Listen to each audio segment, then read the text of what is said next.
Assalamualaikum warahmatullahi wabarakatuh. Salam sejahtera untuk kita semua. Salam Om Swastiastu, nama budaya salam kebajikan. Perkenalkan, nama saya Stimadian Ramadhani. Nama saya Ladi Divawaris. Kami dari kelompok 9 akan membahas materi 9 yaitu pendapatan nasional. Apa kalian tahu apa itu pendapatan nasional?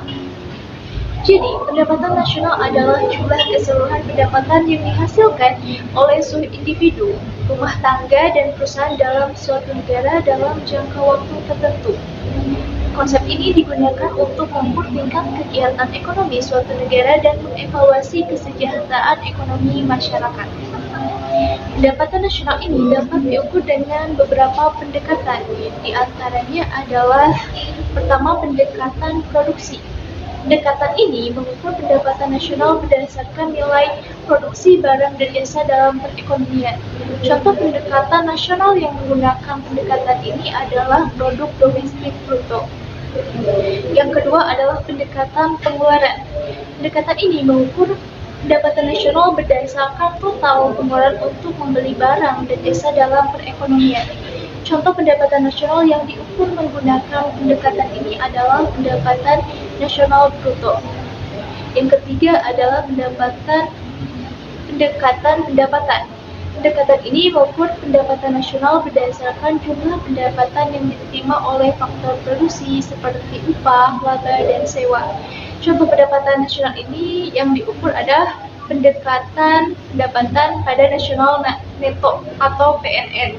Penting untuk diingat juga bahwa pendapatan nasional ini hanyalah salah satu ukuran kesejahteraan ekonomi suatu negara dan tidak mencakup indikator lain seperti distribusi pendapatan, indeks kemiskinan, dan kualitas hidup secara keseluruhan. Perlu kalian ketahui bahwa pendapatan nasional di sini memiliki 4 metode, yaitu pertama ada GDP, Gross Domestic Product, yang kedua ada GNP, Gross National Product, yang ketiga ada PI, Personal Income, yang keempat ada Income Per Capita. Di sini saya akan menjelaskan GDP terlebih dahulu. GDP di sini memiliki arti adalah ukuran standar dari nilai semua barang dan jasa yang diproduksi oleh batas negara selama periode tertentu. Ada berbagai metode untuk menghitung PDB seperti pendekatan pengeluaran, pendekatan pendapatan, dan pendekatan produksi. Saya di sini akan menjelaskan tentang pendekatan pengeluaran terlebih dahulu. Pendekatan pengeluaran ini mengukur pendapatan nasional berdasarkan total pengeluaran untuk membeli barang dan jasa dalam perekonomian. Contohnya, pendapatan nasional yang diukur menggunakan pendekatan ini adalah pendekatan nasional bruto. PNB mencakup pengeluaran konsumsi rumah tangga, investasi perusahaan, pemerintah, dan ekspor neto. Yang kedua di sini ada pendekatan pendapatan. Pendekatan pendapatan ini memiliki arti bahwa mengukur pendapatan nasional berdasarkan jumlah pendapatan yang diterima oleh faktor produksi seperti upah, laba, dan sewa. Contoh pendapatan nasional yang diukur menggunakan pendekatan ini adalah pendapatan nasional atau PN, mencakup total pendapatan yang diterima oleh faktor produksi dalam negeri setelah dikurangi dengan pajak dan subsidi. Dan yang terakhir ada pendekatan produksi. Pendekatan produksi ini mengukur pendapatan nasional berdasarkan nilai produksi barang dan jasa dalam perekonomian. Contoh dari pendapatan nasional yang diukur menggunakan pendekatan ini adalah produk domestik bruto atau yang kita singkat dengan PDB. Dan selain daripada itu, PDB ini memiliki penjelasan dari PDB ini termasuk semua konsumsi pribadi dan publik, pengeluaran pemerintah, investasi, dan ekspor dikurangi yang terjadi dalam suatu perekonomian. PDB ini dapat digunakan untuk membandingkan kinerja ekonomi berbagai negara dan untuk melacak perubahan ekonomi dari waktu ke waktu. Yang di sini ada GNP. GNP di sini memiliki arti adalah ukuran dari total output ekonomi suatu negara. Namun GNP tidak hanya mencakup barang dan jasa yang diproduksi di dalam perbatasan negara, tetapi juga pendapatan yang diperoleh warganya, termasuk mereka yang tinggal dan bekerja di luar negeri. GNP ini dihitung dengan pengurangan pendapatan yang diperoleh di dalam negeri oleh orang asing dari pendapatan yang diperoleh warga negara di luar negeri.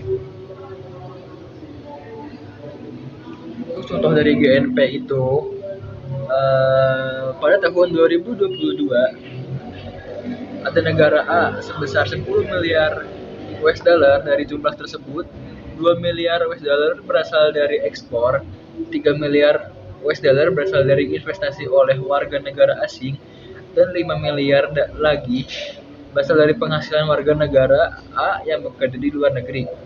Kemudian GNP real ini negara A pada tahun 2022 adalah sebesar 8 miliar US dollar setelah dikurangi dengan pajak dan subsidi. Selain hal yang sebelumnya dijelaskan oleh teman saya, ada hal juga yang berhubungan dengan pendapatan nasional, yaitu personal income. Perlu kalian ketahui bahwa personal income ini adalah mengacu pada total pendapatan yang diterima oleh individu dari semua sumber. Di sini ada upah, gaji, pendapatan, investasi, dan sumber lainnya. Personal income ini adalah indikator untuk mengukur kesejahteraan ekonomi individu serta kesejahteraan ekonomi secara keseluruhan, atau kita bisa sebut juga bahwa suatu negara.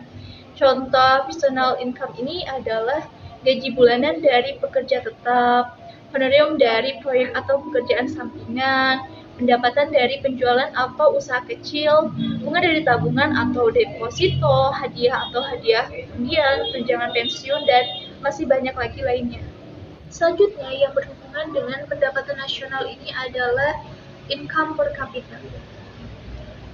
Perlu kalian ketahui bahwa income per capita ini adalah pendapatan rata-rata yang diperoleh orang di daerah tertentu, contohnya kota, wilayah, atau negara pada tahun tertentu. Jadi ini dijumlahkan dan pada tahun tertentu berapa pendapatan di suatu wilayah tersebut.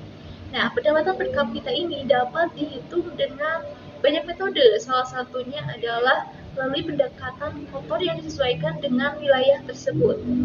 Ini digunakan untuk mengukur kesejahteraan ekonomi individu dan untuk mengevaluasi individu yang terhadap standar hidupnya dan juga kualitas hidup penduduk tersebut. Contoh dari pendapatan ini seperti pada tahun 2021 pendapatan per kapita Indonesia itu sekitar 4,306 US dollar. Lalu di Singapura pada tahun 2020 adalah sekitar 65.233 juta US dollar.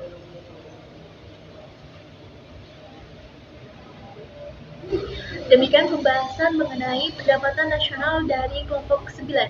Semoga bisa bermanfaat dan kalian juga bisa mengetahui lebih banyak mengenai pendapatan nasional ini dari internet dan berbagai sumber lainnya. Saya Siti Madian Ramadhani. Dan saya Lani Divawaris. Terima kasih.